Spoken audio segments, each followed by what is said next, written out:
Have you ever felt like this? Like your life is being controlled by a script, written by someone else, before you were even born? You wake up in the morning with a heaviness already sitting in your chest.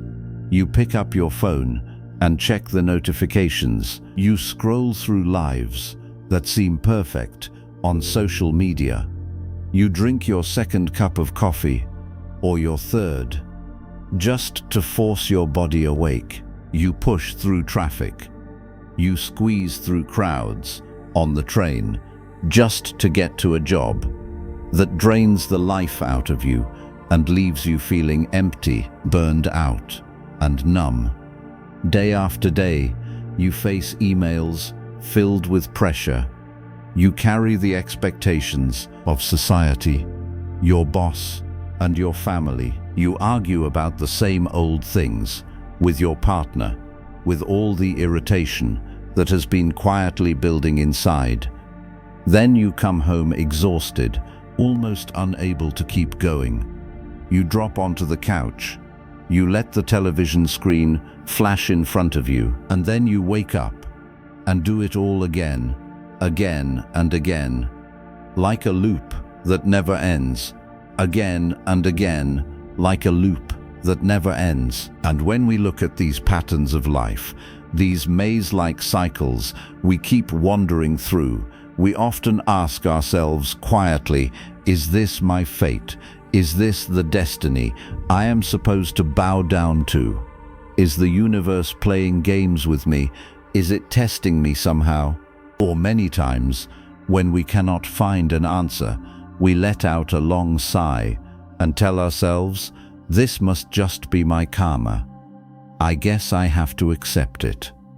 In the modern world, full of confusion, we often use the word karma in a way, Natansamod karma, in a way that has been completely twisted away from the truth.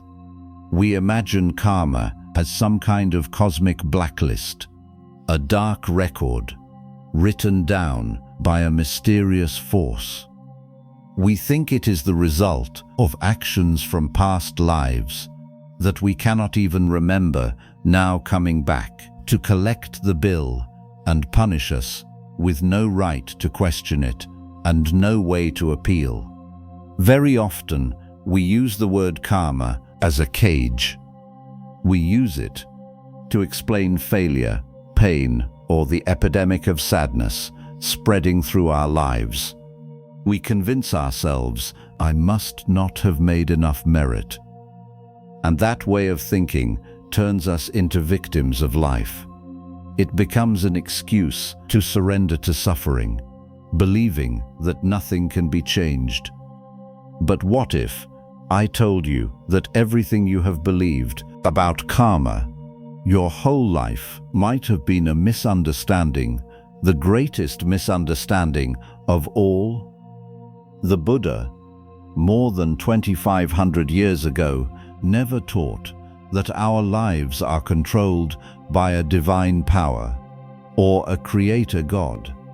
He never taught that happiness and suffering are handed out by some cosmic maker. And most importantly, he rejected the idea that your life today is merely the result of bowing your head and passively receiving punishment from old karma. Because think about it, if this life has already been scripted, already programmed in advance, already fixed, then how could we possibly have any real freedom to choose? We would be nothing more than puppets without real life inside us. And why would we even try to stand up and struggle for anything if everything had already been decided? Draconictamus and struggle for anything if everything had already been decided. The real law of karma is not a law of heaven. It is a law of nature. It is the physics of the mind. It is about cause and effect. It is the mechanism that governs action and reaction, and all of it is being created through your own decisions in every tiny fraction of a second that unfolds in the present moment. To make this clearer, to see how karma really works in daily life, let us imagine an ordinary man. Let us call him Michael. It is Friday afternoon. Michael is staring at his computer screen until his eyes ache. He is completely worn out. Then suddenly, the phone on his desk vibrates. He glances down at the screen and sees an email from his boss. The message is harsh. It criticizes his work in a severe and unreasonable way. And even worse, his boss copied the entire team on the email. In that exact moment, when Michael's eyes move across those words and his brain interprets their meaning, that is where everything begins. The Buddha called that tiny moment of contact phassa, contact. He explained the workings of the mind with extraordinary beauty and extraordinary precision. He said, karma, or the emotional ground, where the mind comes to rest, is like a field. Consciousness, or our act of knowing, is like a seed, and craving, the delight that clings and feeds, is like water nourishing that seed. The moment contact happens, through reading that email, the seed of perception has already fallen into the field. So what happens next to Michael? He feels heat rising in his chest. His heart starts pounding. His brain releases stress hormones into his bloodstream. Anger, shame, and a sense of worthlessness come rushing in. He starts sinking into thoughts like, how could he disrespect me like this? I worked late, I gave so much, and this is what I get. His jaw tightens, his hands tremble slightly, his fingers strike the keyboard with anger, getting ready to type a reply, full of sarcasm, to hit back. That determination to retaliate, that intention to win, that willingness to let the mind roll around in the fire of anger. This is what the Buddha called intention. We say that intention is karma. This is a teaching of enormous power. It cuts through the old belief in fate at the root. The emotion Michael is sinking into, the stream of thoughts he keeps allowing to flow on and on, is acting like water. It is the feeding, it is the delight, it is the nourishment that keeps watering the seed of suffering so it can branch out and grow deep roots in his mind. Do you see the truth here? There is nothing mystical in this. There is no magic. Karma is being created, fresh and new, right there at Michael's desk. And what is remarkable is that modern neuroscience has only recently discovered a truth that aligns so deeply with this teaching from 2,500 years ago. It appears in what we call neuroplasticity. Science tells us this: neurons that fire together wire together.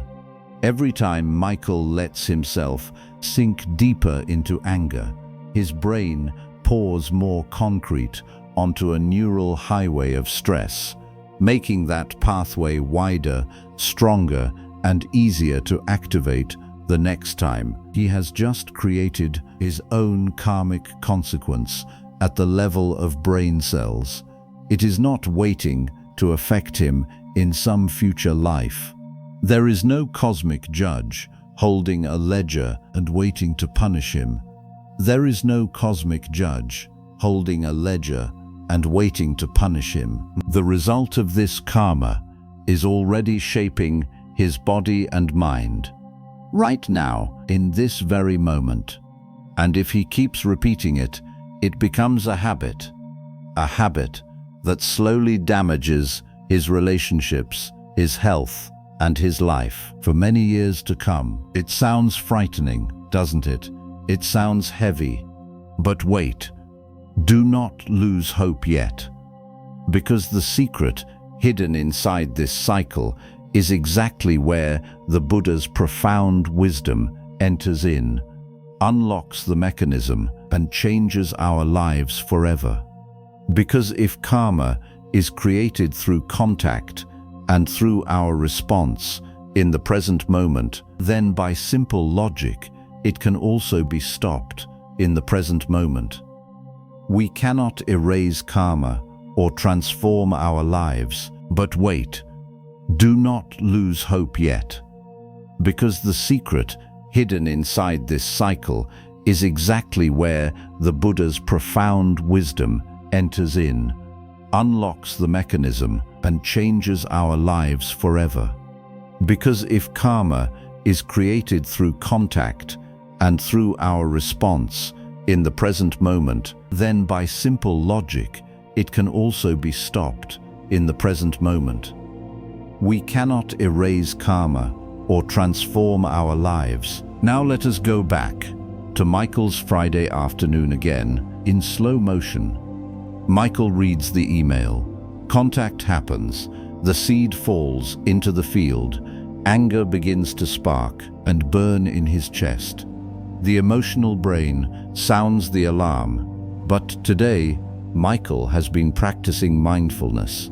He catches the heat in his chest. He notices his heart beating faster. And in that tiny moment, he finds the powerful gap between the stimulus and the response. Instead of letting the mind be swept away by anger, Michael chooses to pull the mental brake. He does what the Buddha called the abandoning of delight. He refuses to pour the water of emotional indulgence onto the seed of anger. He takes his hands off the keyboard. He stops his trembling fingers. He looks away. He withdraws his attention from the burning computer screen and lets go of all external impressions. He gathers his awareness. He plants it firmly, like a stable and trustworthy post, in the in-breath and the out-breath. And when he brings the mind back to the breath, something extraordinary happens, both biologically and spiritually. The stress circuitry is interrupted immediately. Energy is pulled back from the emotional brain into the reasoning mind. The mental collision dies down. Consciousness finds no place to land and settle. And the seed of anger on that Friday desk is left to dry out and die because it has been cut off from craving, cut off from delight, cut off from the water that would have made it grow. And in that one deep breath, in and out, the new karma that would have led to conflict has already been destroyed completely. The truth is this: no one else is writing your life story. There is no vigilante court in the sky, because it has been cut off from craving, cut off from delight, cut off from the water that would have made it grow. And in that one deep breath, in and out, the new karma that would have led to conflict has already been destroyed completely. The truth is this: no one else is writing your life story. There is no vigilante court in the sky keeping a record of your mistakes and waiting to collect payment. There is only you, only the field and the seeds you choose to plant and water in every passing second. The past is only a set of footprints left behind, but the present is the pen you are holding right now to write your life again. So the next time your phone notification goes off or someone cuts you off in traffic, pause, bring awareness back for just one breath, because in that tiny space between contact and the choice of how to respond, that is where freedom lives. That is the real place where at last you take back your destiny and place it back into your own hands.